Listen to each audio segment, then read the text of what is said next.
Маған осы үшін бе? Каран, бұл нені білдіреді? Сен сонда бұл қызды менің үстімнен, құдайым-ай, жынданатын болдым.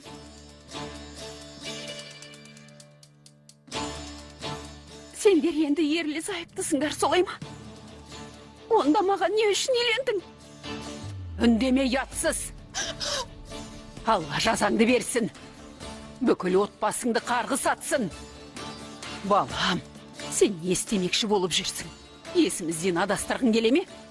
Салихымды өлтірген қыз бала туып бере ме? А? Тұқымымызға жыланның қанын араластырасың ба? Саған не керек өзі? Бұған ешқашан келіспейм. Сені қарғыз. Апа, жетер. Жетер. Келісесіз, апа. Басқа қызды алмайын.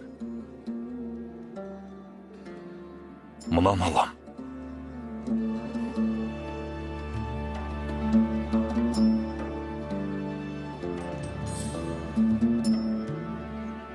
Ұлымды сен азғардың. Сен мүләйімсіп жүріп, баламның басын айналдырып алдың ғой, я? Сен істедің ғой, я? Арсыз, ар-ұяттан мүлдем жұрдайсың ба? А? Апа, жетер! Ол білгенде жоқ. Бұл өз шешімім. Қараңыз, салт дедіңіз, салтымызды сақтадым. Өз шешімім мен. Егер ұнамаса, жеңгеммен некемді бұза салу қиын емес. Я? Құлағым сізде. Шешіміңіз нендей?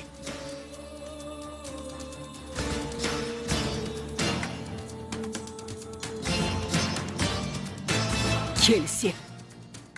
Жарайды. Келсем. Қанша қаламасам да келсем. Бірақ менің де бір шартым бар. Саған бала тауып бере салысымен бұл үйден дереу тайып тұрады. Түсіндің бе мені? Жүр. Жібер! Жүр! Жібер!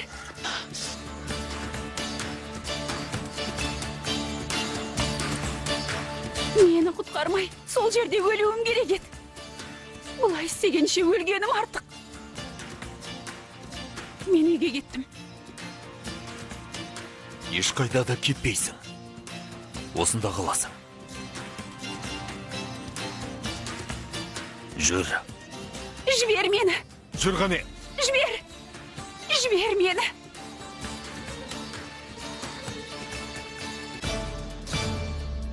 Жібер. Жібер. Жібер. Менің де күйеуім өлмепті. Мен де бұл үйде тірідей көрге көміліппін, апа. Апа. Болды. Болды, қызым. Бұлай істеме. Болды. Өтірік пе, апа? Өтірік пе? Мені қанша рет қорладыңыздар. Каранға тұрмысқа шығайын деп мен айттым ба? Мен айттым ба, апа? Сіздің сөзіңізден аттамағанымның өтемі осы меді. Күйеуімді өлтірген қызбен бір үйде тұруым керек пе? Не деп тұрсың, қызым? О не дегенің? Сен біздің басымыздағы тәжсің. Осы үйдің қазынасысың. Тұра ғой, қызым. Кел. Жоқ, Каранның атынан сөйлемеңіз, апа. Каран әлі сол қызға ғашық. Сол үшін осындай амал тапқан. Сол үшін. Олай емес, қызым. Каран сол қанышерді сүйет деймісің? Бұл мүмкін емес. Каран өйтпейді. Караным ондай ақылсыз емес, жарығым. Онда неге, апа? Неге? Онда неге бүйтті? Апа, барып Каранмен сөйлесіңіз. Апа, өтінем, барып сөйлесіңіз. Өтінем, маған бұлай істемеңіз. Тиіспеңіз. Болды, қызым, келсем, ажан. Келе ғой, мұнда отыршы. Қане, отыр, қызым, отыр. Мен сөйлесем, бәрін шешем. Сен еш уайымдама.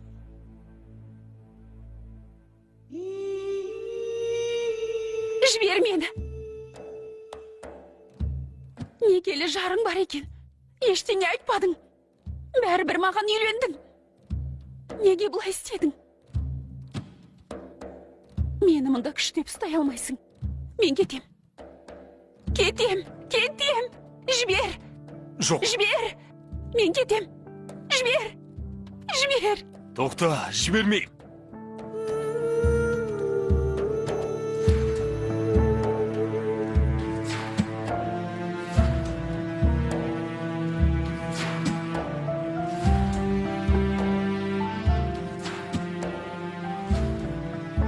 Мені сүйеді екенсің деп ойладым, Каран. Мен отбасын құрғың келеді екен дедім.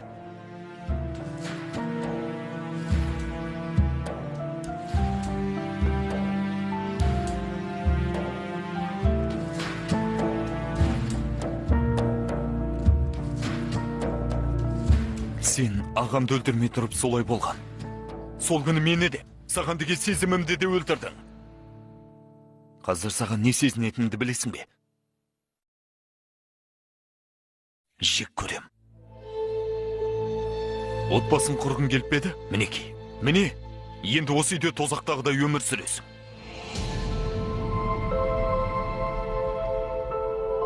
Яғни мұны кек алу үшін істедің ғой, я? Мені тірі қалсын деп емес. Жазалау үшін құтқардың ба? Солай ма? Дәл солай. Мен сені құтқарған жоқпын. Саған қатысты үкім шығардым.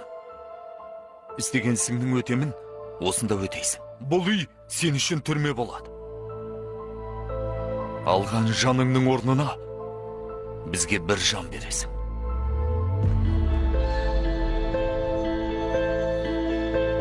Шынымен, мен балалы болып, сосын қуып шығасың ба? Бізге бар қалғаны осы. Ұқтың ба? Бәрін өзің бүлдірдің.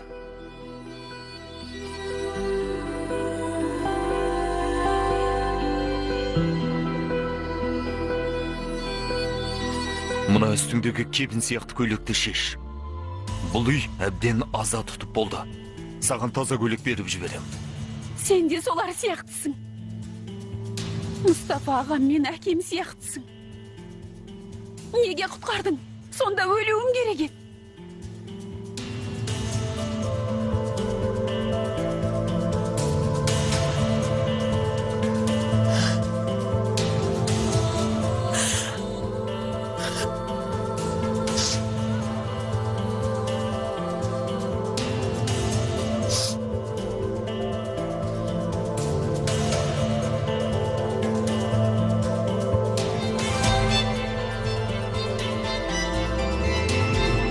Неткен керемет.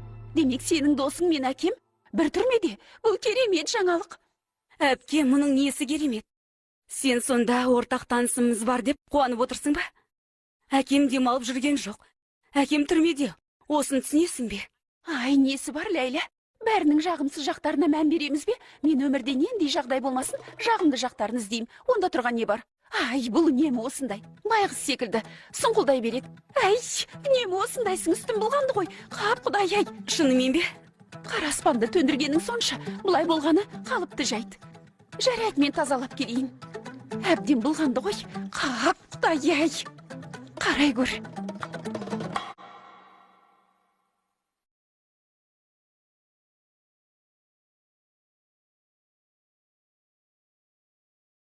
Сен неге үнемі алдымнан шыға бересің? Айттым ғой, досымды көруге келгем. Бұл кездейсоқтық қой, я? Гонжа айтқандай, жай ғана жағымды кездейсоқтық. Дәл солай. Мен ондайға сенбеймін. Меніңше кездейсоқтық деген ештеңе жоқ. Өмірде болған әр жайттың өз себебі болуы тиіс. Білесің бе, сен мына үстелдегі қант секілдісің. Дәл осындай қаттысың. Әлде неге сенсең, басқаша болуы ықтимал деп ойламайсың да. Бәлкім, небәрі бірге шай ішу үшін кездескен шығармыз. Мүмкін емес пе? Кейде өмір өте қарапайым, Ләйла. Қиындатпасақ қайтеді. Әр нәрсенің астарын ақтармасақ қайтеді. Дұрыс. Мен сондай адаммын. Бірақ көз қарасың өте айқын. Мысалы, мен Гонжа сияқты емеспін. Яғни, бұл жайттың жағымды жағын таппадым. Әкем барып тұрған ұры. Бұл айдан анық. Мен бұл үшін шынымен ұялам. Өйтпе, Ләйла, бұлай демеш. Бұл өмірде қылмыс жасаған жалғыз сенің әкең емес шығар. сенің түрмедегі досыңда су ішкен құдығына түкірмеген шығар деп үміттенем. Өйткені әкем маған сатқындық жасады. Тек маған ғана емес, Халил көкеге де.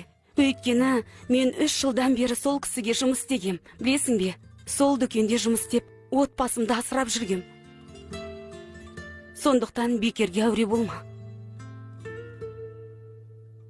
Ал әкеңмен не жайлы сөйлестіңдер? Бәлкім алтынды жасырып қойған шығар. Алтынның қайда екенін білсеңдер, бұл істен құтыла аласыңдар. Бұлай деді. Міне келдім. Қане кетейікші, белдемшемде дақ қалып қояды. Оны дереу жууым керек, жарай ма? Кетейік? Кеттік. Айтпақшы, әкем алтынның қайда екенін білмейді. Яғни алтынды ұрлатып алдым дейді. Негізі мұның ешбір мәні жоқ. Бірақ мен қайтсем де, Халил көкеге қарызымды қайтарам. Әкем алтынның қайда екенін білсе де, оның адамгершілігі оянып, бәрін айтқанын күте алмайым. Ал сен Ләйлаға көмектесесің ғой, я? Мен ештеңе істемедім, менің еш кінәм жоқ. Бірақ әрине қолымнан келгенше көмектесем, бір амалын табармыз. Бұл қайда жүр, қайда? Даяшы қайда? Кассаға барып төлейміз бе? Қайтсек екен. Солай істейік. Мен төлеймін. Тоқта, бір шынаяқ шай іштің ғой, өзін төлеймін. Жоқ, ешкімге қарыз болғым келмейді, рахмет. Ферид, жұлдызнамадағы жоғары белгің қандай? Жоғары белгі? Білмеймін, не үшін? Жай білгім деп кетті. Дүниеге қаншада келгеніңді білсең, содан есептеледі. Жоқ, өкінішке қарай білмеймін. О не дегенің, бұл өте маңызды ғой. Мысалы, менікі мерген. Көңілді екенім, жарқын мінезім, жарқылдап жүретінім сол белгіден. Ал Ләйләнікі тау ешкі, көңілсіз, қатал, ашушаң болатыны сол белгіден. Күйгелек. Бәлкім олай емес шығар. Жақсы сезімтал жан болғандықтан өз-өзін қорғауға мәжбүр болған шығар. Мүмкін ғой. Жарайды, қойшы, ол да мүмкін. Біз мүлде ұқсамаймыз. Соны айтып тұрмын, өзің де түсінген шығарсың. Түсіндім. Екеуің мүлде ұқсамайсыңдар. Мүлде. Жарайды.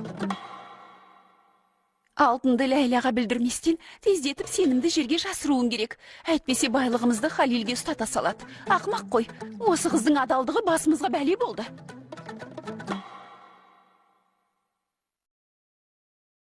Сен де солар сияқтысың. Мұстафа ағам мен әкем сияқтысың. Неге құтқардың? Сонда өлуім керек еді.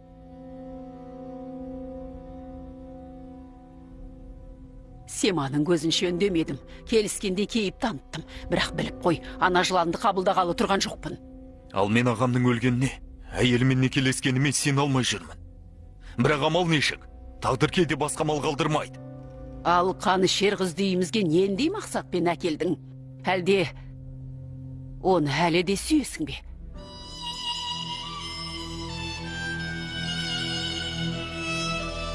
Ағаңды өлтірген қызды сүймейтін шығарсың, солай ма?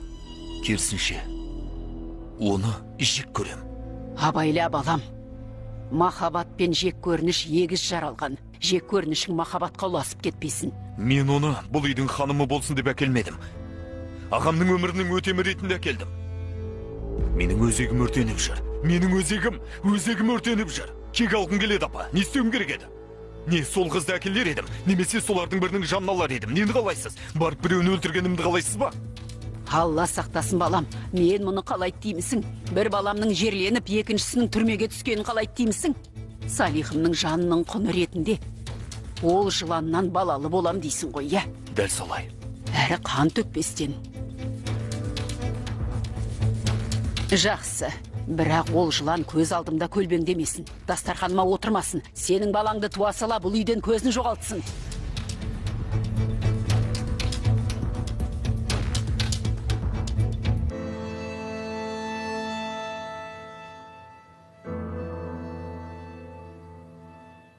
Заттарыңды орнына қой. Шабаданыңды жинағаның не, Сема? Еш қайда кетпейсің. Рұқсат етпейм. Неге, апа? Неге? Бұл үйден неге кет алмайым? Айтқаныңыздың бәріне келістім.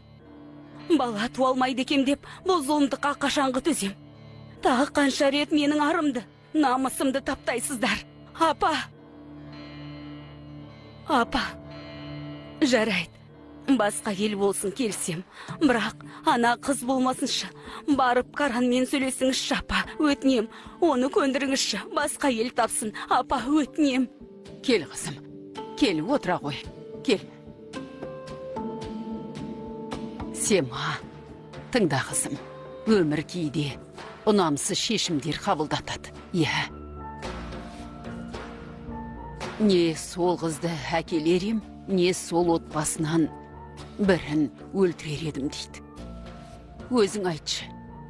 Балам қаны шер боп түрмеге түссін бе? Қалауың осы ма? Сен енді оның әйелісің. Осы отбасының бір мүшесісің. Әрдайым сондай боп қаласың. Еш қайда кете алмайсың. Мен рұқсат етпеймін, Сема. Кетпейсің. Жібермей, еш қайда бармайсың. Сонда енді не болады, апа? Мен балам түрмеге түспесін деп келістім. Бірақ ештеңеге келіскен жоқпын. Әрі Каран қаламаса да, ол қыз ерте ме кеш пе бұл үйден өзі кеткісі келеді. Мұны аңсайтын болады.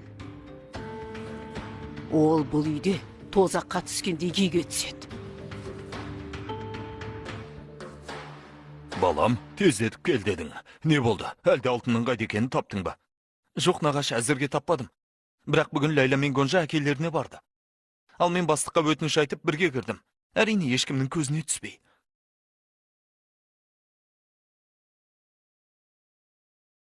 Содан өзгеріс бар ма?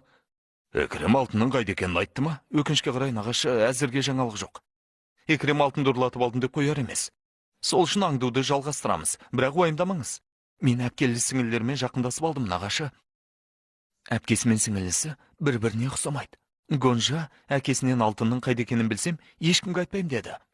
Екрем алтынның қайда екенін біреуге айтар болса, міндетті түрде Гонжаға айтады, Ләйлаға айтпайды. Бұл анық.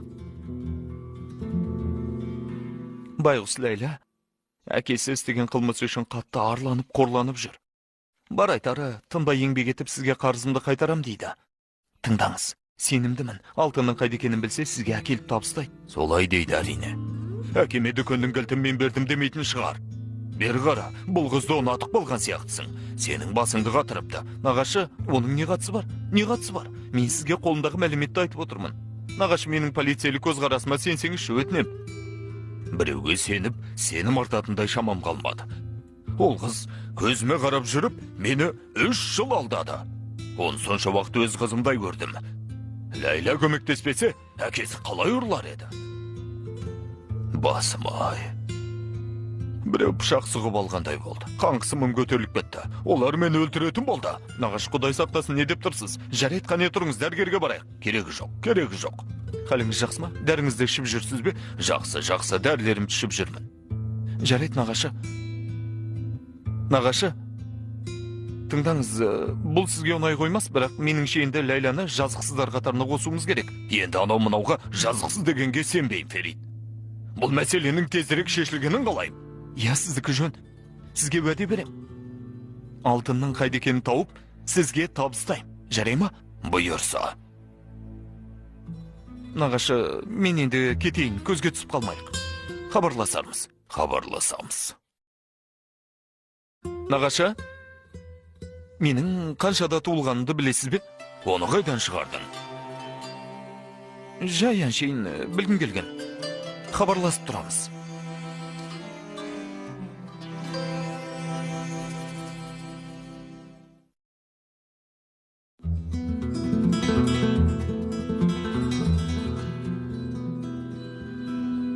Жейлан!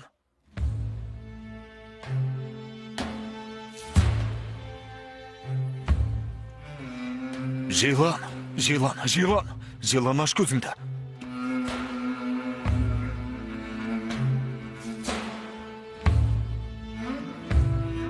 Каран, не болып жатыр? Есің дұрыс па? Түсінікті, саған апам қоңырау шалды, бәрін айтты. Анаң қатты қамығып отыр. Мұны қайдан шығардың? Мәселелеріңді осылай шешесің бе, Каран? Жейланды үйге әкеліп шешесің бе сонда? Өлім аузынан қалды. Оны арқаннан шешіп алдым. Арқаннан ба?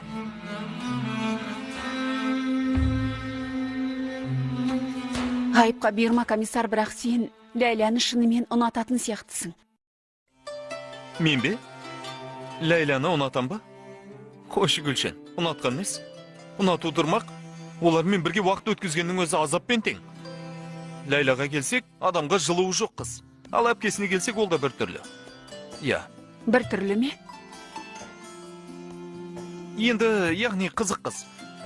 Өте пысық, түсінесің бе? Бос сөйлей береді. Көрші дегенің келіп, шай ішеді, ал ол келіп душқа түскісі келеді. Не? Шынымен бе?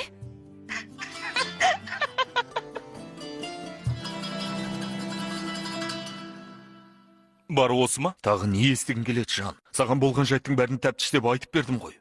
Айыпқа бұйырма, Каран. Бірақ бұл әңгімеге түсіністік танытқанымды күтпе. Ешқашанда өйтпейм. Яғни маған қолынан ұстап үйге келдім. Жайланға үйленіп алдым деп отырсың. Өз әйелің бола тұра. Қай ғасырда өмір сүріп жатырмыз. Бұл істегенің қай жағынан қарасақ та үлкен қателік. Мен мұны білмейді деймісің? Жан, білмейді деймісің? Басқа малым болмады. Бармасам оны өлтірер еді. Өлсе, жазасынан оп-оңай құтылар еді. Түсіндім. Сен Жайланды осылай жазалағың келеді. Ал кек алам дегенің қай сасқаның? Құдірет анаға не олардың бірін өлтірер едім, немесе осы депсің. Шынымен солай ойлайсың ба, Каран? Кек алғым келгені рас, бірақ шынымды айтсам, бұлай жоспарламап едім. Бәрі аяқ астынан болды. Жағдай шиеленісіп кетті. Түсінесің бе?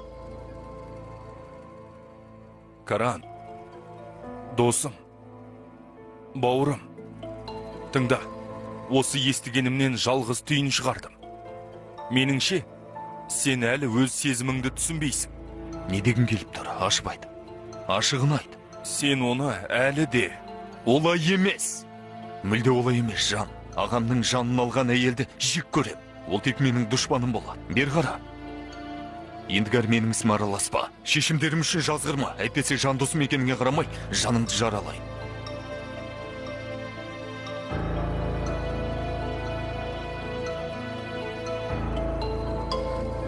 Гүлшен, жетер, болды енді. Әсір елемеш. Кешір, комиссар, бірақ тағы не істеді? Өтінем айтшы, не істеді? Бүгін жұлдызнамадағы жоғары белгімді сұрады. Не? Ең кереметі осы екен. Содан жоғары белгін қандай екен? Қайдан білейін, Гүлшен? Тау ешкіме солай деді, Гүлшен. Тау ешкіме мерген бе бірдеңе? Мен қайдан білем? Гүлшен, сен білесің бе? Тау ешкі қай белгіні ұнатады дегендей... Білмейді кем, комиссар. Меніңше екі адам тіл табысу үшін жұлдызнама белгісінен де көп нәрсе керек. Солай емес пе? Солай ғой, мен де соны айтып отырмын. Тау ешкінің қандай қатысы бар? Біз ондайды қайдан білеміз? Дұрыс айтасың, комиссар. Сенің түрмедегі досың да су ішкен құдығына түкірмеген шығар деп үміттенем. Өйткені әкем маған сатқындық жасады. Тек маған ғана емес, Халил көкеге де. Өйткені мен 3 жылдан бері сол кісіге жұмыс істеген, білесің бе? Сол дүкенде жұмыс істеп, отбасымды асырап жүргем. Мені мұндай сөзбен жұбата алмайсың.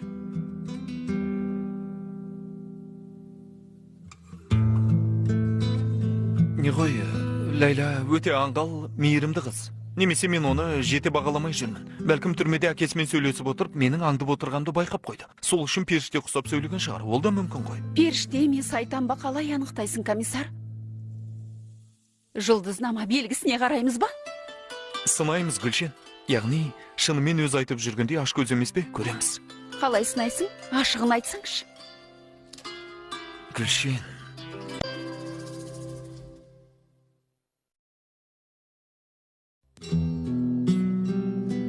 Каран, бұл...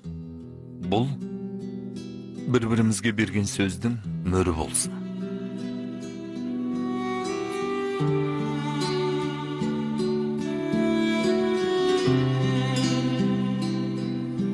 Енді дұрысталды.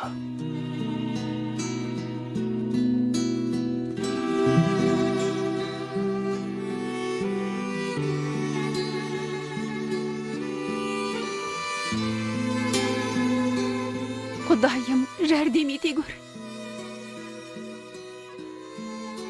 Мен бүйтіп қалай өмір сүрем? Қалай тыныстайым? Айнаға қалай қарайым? Әттең өлгенім де ғой.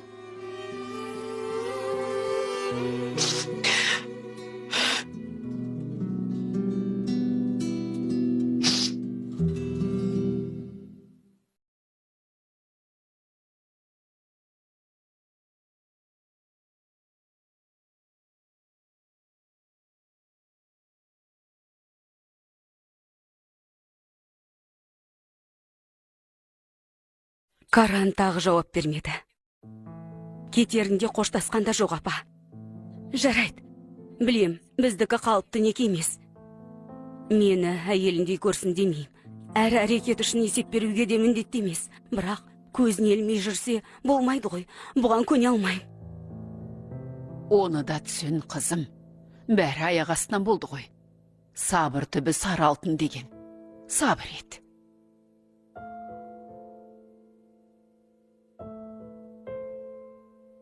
Ханым, баланың тамағын бердім. Енді әлгі қызға тамақ апарам.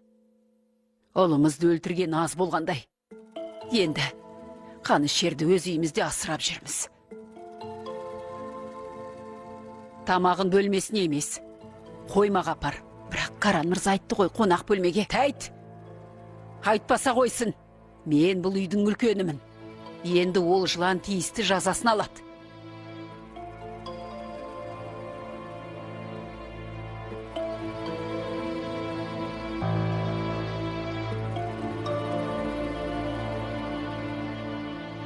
Кірішке, кір! Сен осы жерге лайықсың. Мұна қаңыраған қоймада тұрасың. Менің балам мұздай суық қара көрде қалай жатса, сен де осында күн көзін көрместен тоңып өмір сүресің. Сен менің салихымды қалай аямаған болсаң, бұл үйде тұрғанда мен де солай аямайым. Құдірет ханым, ант етейін, мен ұлыңыз жапа шегетіндей ештеңе істеген жоқпын. Өтінем маған сенің іші жалынам. Өйтпе! Ендігәрі қолымнан ұстаушы болма. Мен біреуді өлтіре салатындай жауыз емеспін. Білем, өзегіңіз өртенді. Бірақ сол өртті тұтатқан мен емеспін. Өтінем маған сенің іші. Саған сенбеймін. Бұдан былай осында тұрасың. Осыдан Каранға айтып көр. Осыдан шағымданып көр. Осы қоймаға зар боласың.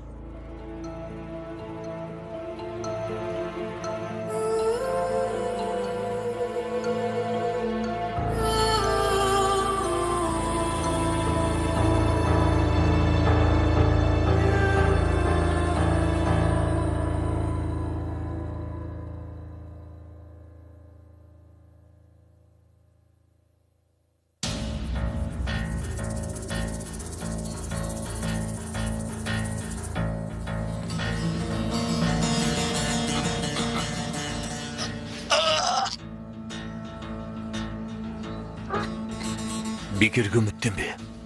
Ешкім келмейді.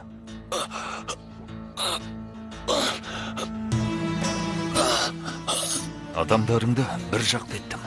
Енді мені мұқият тыңда. Жейлан саған тұрмысқа шықпайды. Бұдан бұлай, оның ізіне түспейсің. Оның атын да ұмытасың. Ұқтың ба? Естімедім. Ол Есуас менен аулақ жүрсін. Мені өлтіре жаздады.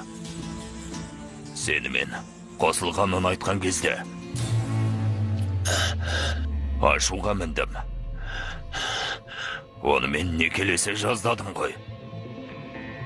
Алаңдама. Сені қаламайым. Тиіспе маған. Жібер мені. Жолама. Жібер. Енді қаламайым, ізіне түспейім, алаңдама. Қаласаң да ізіне түсе алмайсың. Айт. Оның жанын осылай ауырттың ба? Өйтпе. Қалай екен? Қорғансыздың жанын ауыртқан қалай екен? Өйтпе. Уәде берем. Уәде. Енді ол бейбақтың маңына да жуымайым.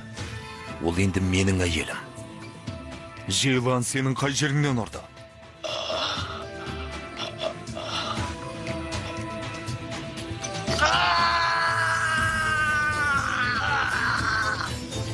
Каран Челик ханның әйеліне көз салмау керектігін жақсылап үйрен. Ұқтың ба?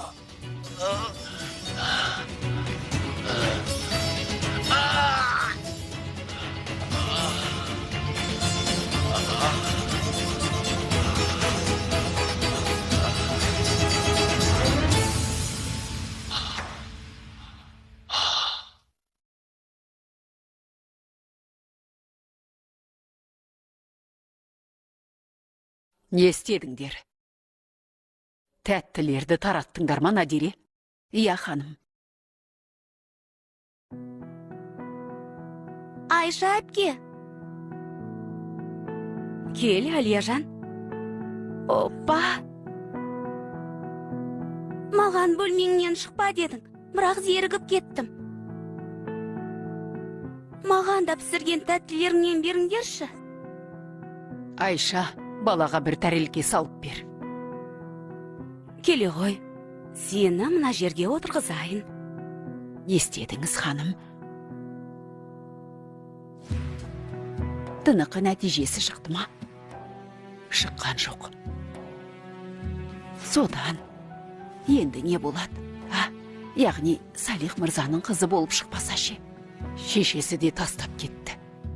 Мелтем атты әйелден әлі хабар жоқ па? Каран мен Жан әлі іздестіріп жатыр. Бірақ әйел із-түзсіз жоғалды. Салихымның қызы екенін білсем, мауқымды басар едім. Жаным?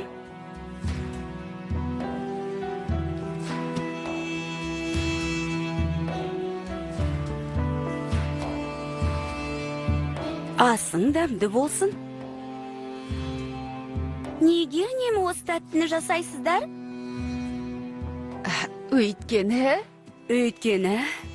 әкеңе арнап пісіреді. Өйткені сенің әкең өлді.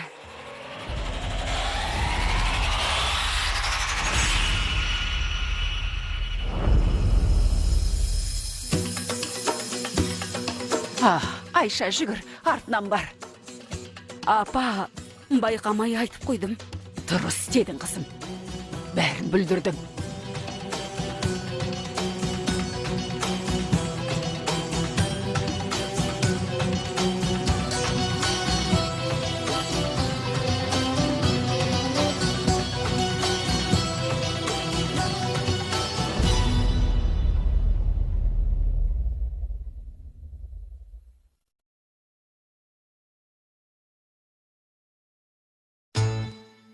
Қара, тау ешкі белгісімен қай белгілер жақсы тіл тапсады.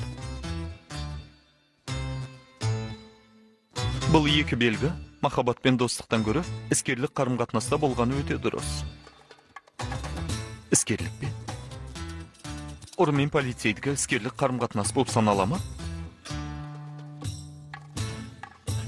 Осы екі белгінің арасындағы махаббат жанды жаралауы мүмкін. Қош, бізден түк шықпайды дейсің бе? Ферит, не істеп отырсың? Есіңді жи. Бізден түк шықпай ма дейсің? Не істеп отырсың? Мен сондай адаммын. Бірақ көз қарасым өте айқын.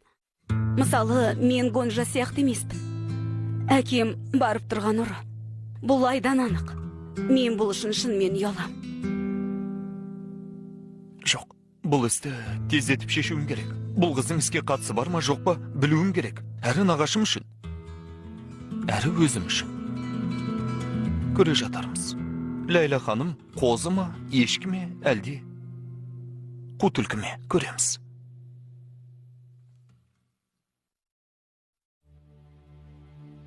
Бұл мен ғой, қорықпа.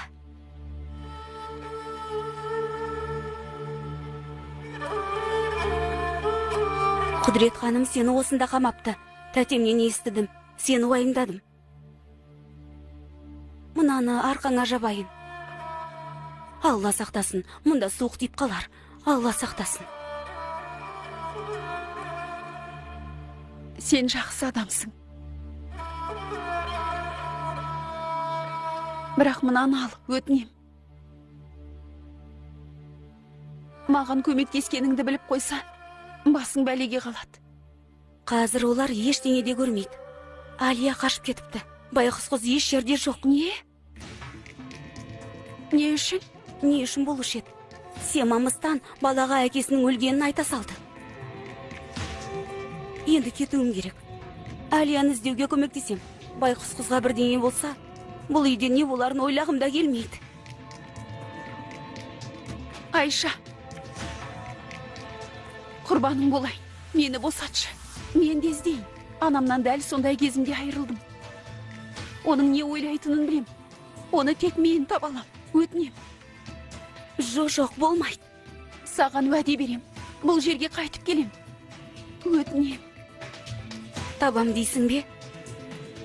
Каран мырза үйге келгенде сені мұнда отырғызып қоймас.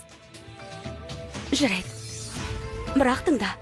Көзге түсіп қалсаң, менің босатқанымды айтпа. Уайымдама. Мұны Алия үшін істейін. Құдайдың өзі жар болсын.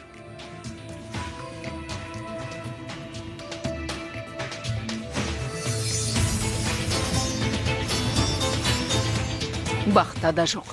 Бөлмесінен де қарадым. Бөлмесін, төсегінің астын, шкафтың ішін. Жоқ, еш жерде жоқ. Кішкентай бала қайда кетуі мүмкін? Осы маңда бір жерге тығылып қалған ғой. Жан-жақтан іздеңдер.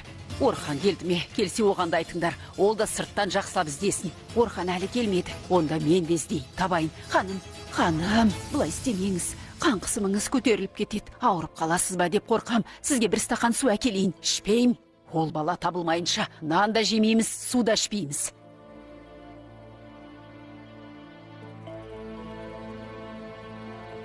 Сема, ай қызым, тіптеттей сәбиге Салихымның өлгенін неге айттың?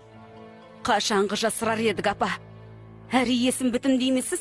Каран әлгі қаншерді әйелім деп үйге жетелеп келді. Біреуіңіз халімді сұрамадыңыз. Қыз да білсін. Ақыры Салихты әкем деп ойлайды екен. Басына не келгенін білсін. Каранда еш жерде жоқ.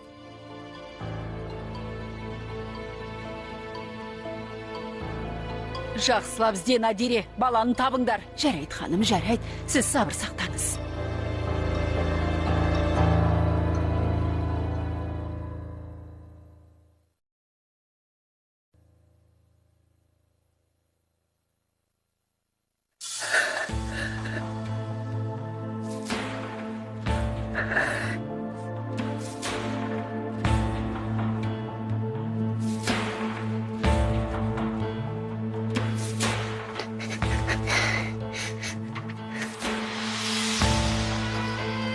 Әлия, осындасың ба, жаным? Келе ғой.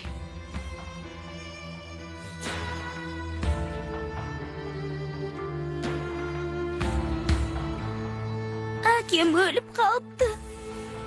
Енді әкем жоқ. Өліп қалыпты. Апам да келмей қойды. Енді ешкімім жоқ. Жалғыз өзім қорқып жүрмін. Маған қараш. Саған уәде берем. Мен сені ешқашан тастап кетпеймін. Жарай ма?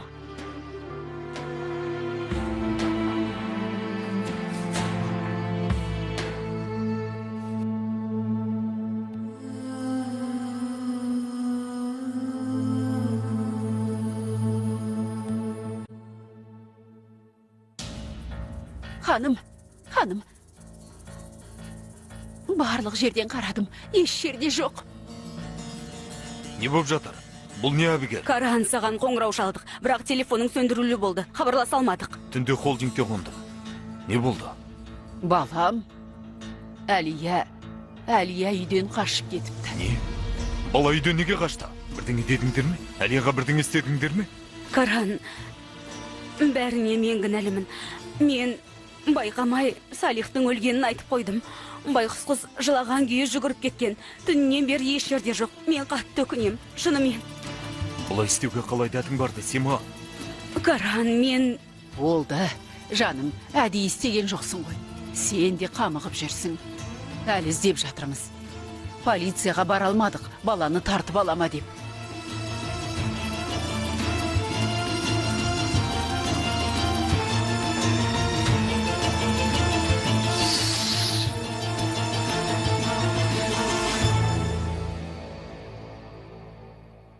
Жұлдыздар жымың қаққанда, ай сәулесін шашқанда, тербетемін бөпемді. Кел әкесі кешкенді, әлди бөпем, көлім қақсын балапан, ай нұрынан жаралған. Әлди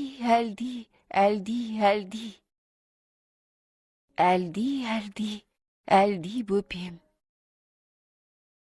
Әлди бөпем, көлім қақсын балапан, ай нұрынан жаралған.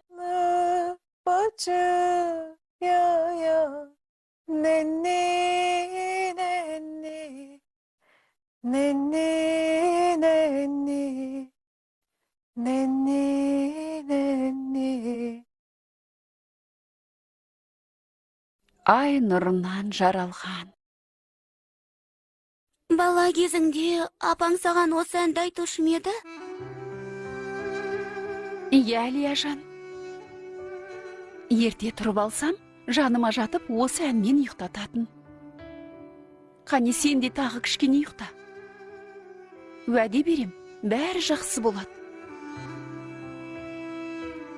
Әлия? Қайда жүрсің, қызым? Сені қатты ойымдадық. Келе ғой. Не болды? Не болды, айта ғой, қызым? Әлия осында екенімді айтпа деп қатты қолқалады. Қатты қамығыпты көкесі. Көке, әкем қайтыс болыпты.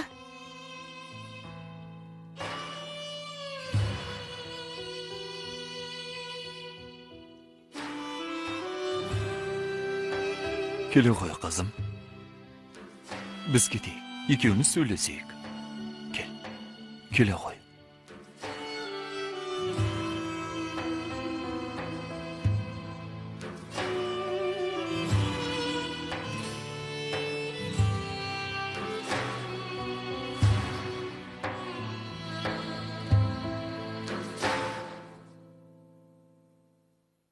Жұлдыздар жымың қаққанда, ай сәулесін шашқанда, тербетемін бөпемді, кел әкесі кешкенді.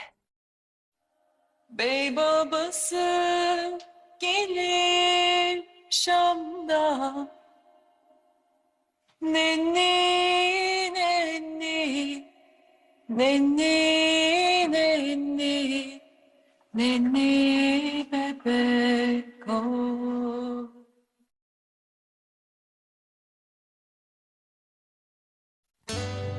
Ләйлә бар ғой, ұялсаң етті. 2 минут күте алмадың ба? Ацетонымды алып келер едім. Күте тұрсаң ең кетеді. Опада лабымды сүртіп қайтадан жағайын. Тез келем, жалғыз өзіміз ергіп кетем, өтінем. Әпке, жайбарақат жүргеніне таңым бар. Сұхбаттасуға кешікпей баруым керек. Қыздар мен өсек айтуға бара жатқан жоқпын. Ай, қойш, білгеніңді істе. Жарайды. Ай, әпке. Телефоным, құдайым ай, сөмкемде шығар. Ай, қайда кетті? Жоқ, мұнда да жоқ.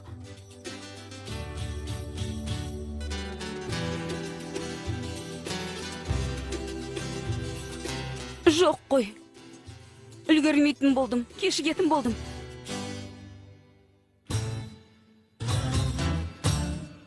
Қайырлы таң. Қайырлы таң.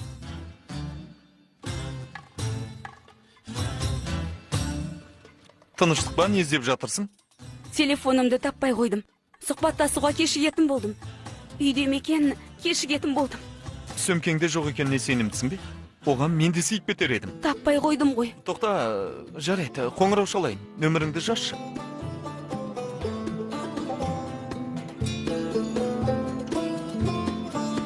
Ай, көп рахмет.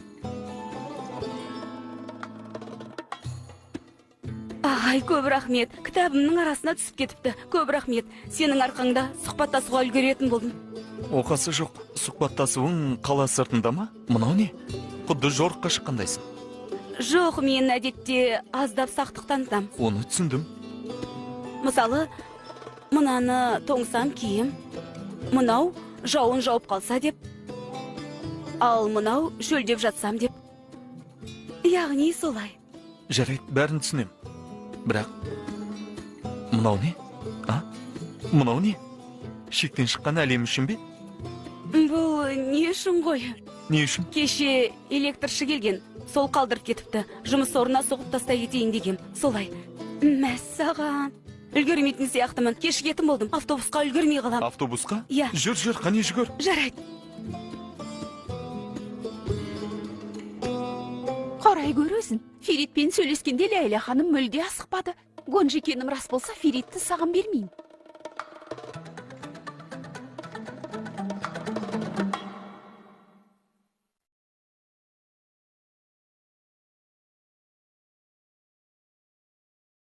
Балам, қыздың халі жақсы ма?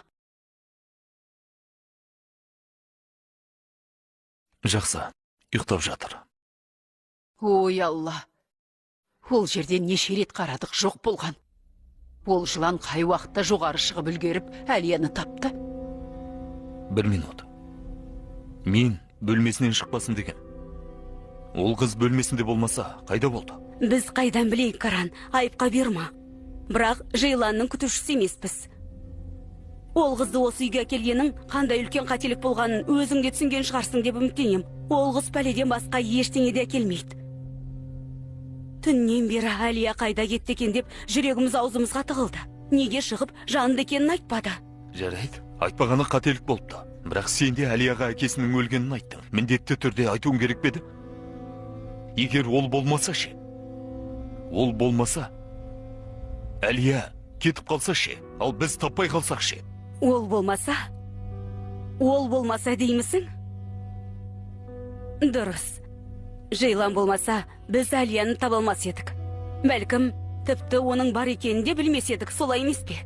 Өйткені Жейлан болмаса, ағаң өлмес еді. Өміріміз астан кестең болмас еді. Бәлкім, мен де ақылымнан алжаспас едім. Жейлан болмаса, біз әлі бұрынғыдай бақытты, тыныш өмір сүріп жатар едік.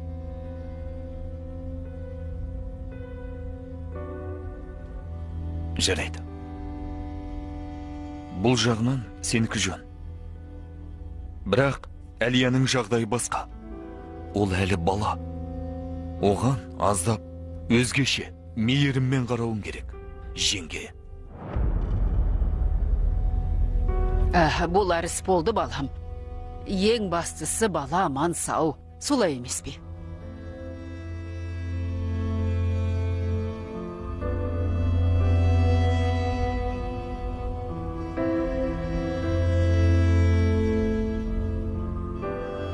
Ол қаншерді бұл үйде қаһарман деп жариялағанымыз қалып еді. Оны да істедік. Каранның көзінше ештеңе демедім. Сені қорғадым. Бірақ біліп қой, баламдікі жөн. Салихымның қызы болса да, болмаса да, ол әлі тіптеттей бала. Ол осында. Бізбен бірге тұрып жатқанда оны қорғау. Біздің міндетіміз. Осыны біліп қой, соған сәйкес әрекет жаса.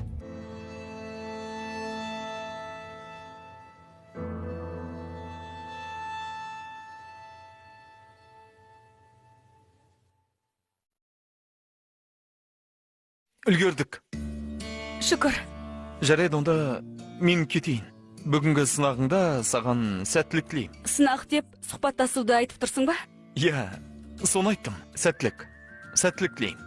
Рахмет. Кездескенше. Кездескенше.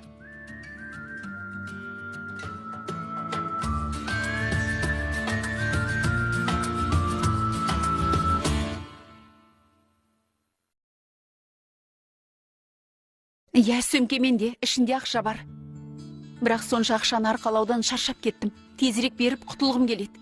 Автобус аялдамасындамын. Жарты сағатта сонда болам.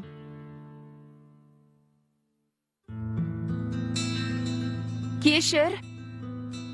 Автобус қашан келеді? Өзім де білмеймін. Жарайды, рахмет. Оқасы жоқ.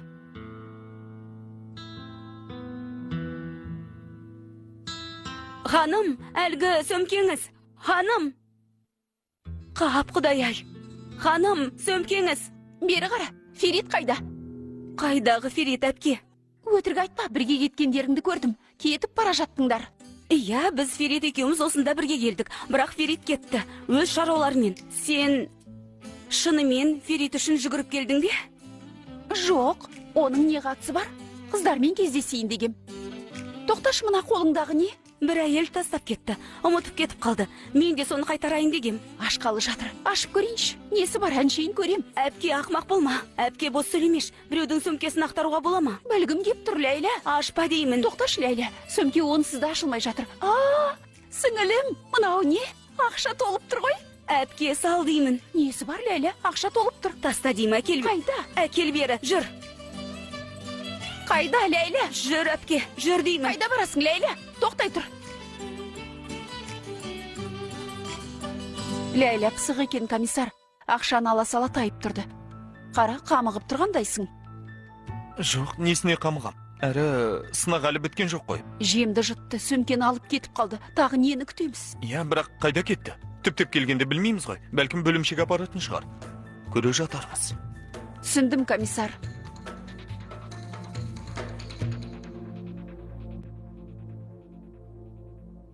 Сен әлі ұйықтамапсың ғой. Жатып демалмапсың. Бұлай болмайды. Балалар ұйықтауы дейсіз. Ұйықтаса өсет. Солай емес пе? Апамды сағындым. Әкемді де. Әкем жаннатқа кетті ме? Жақсы адамдар сонда барады екен. Иә, сенің әкең өте жақсы адам еді. Бірақ енді жоқ. Апам да жоқ. Мені ешкім жақсы көрмейді. Тек Жайлан әпке жақсы көреді.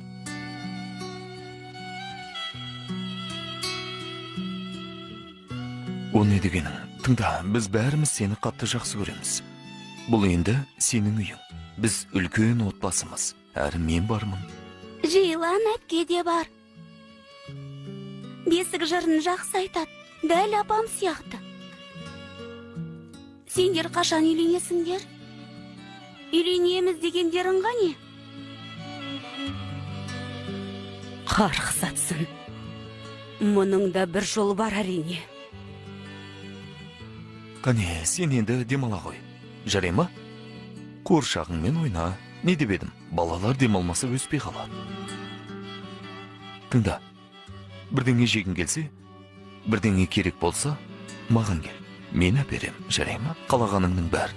Көкең жаныңда. Бұл сенің үйің.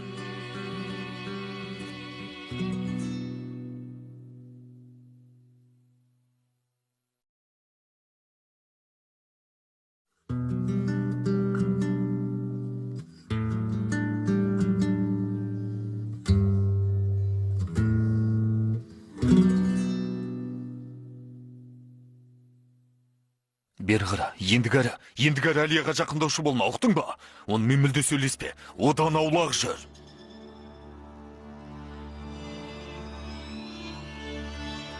Алия жан, халің жақсы ма?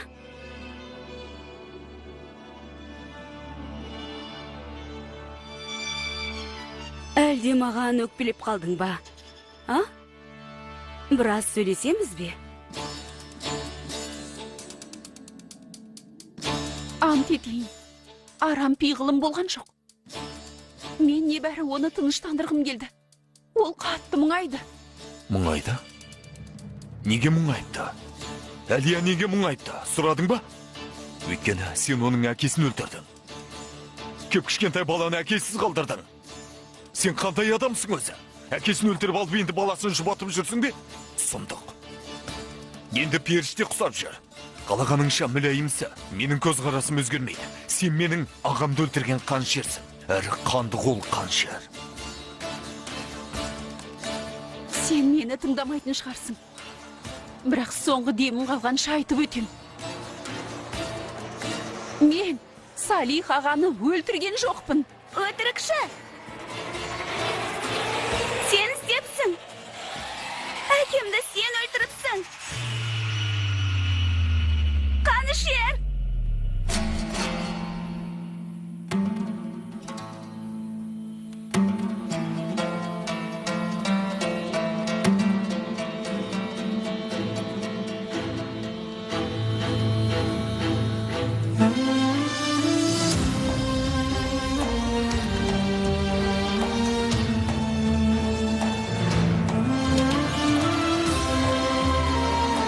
Фильмді қазақ тіліне аударып дыбыстаған Астана телеарнасы. 2025 жыл.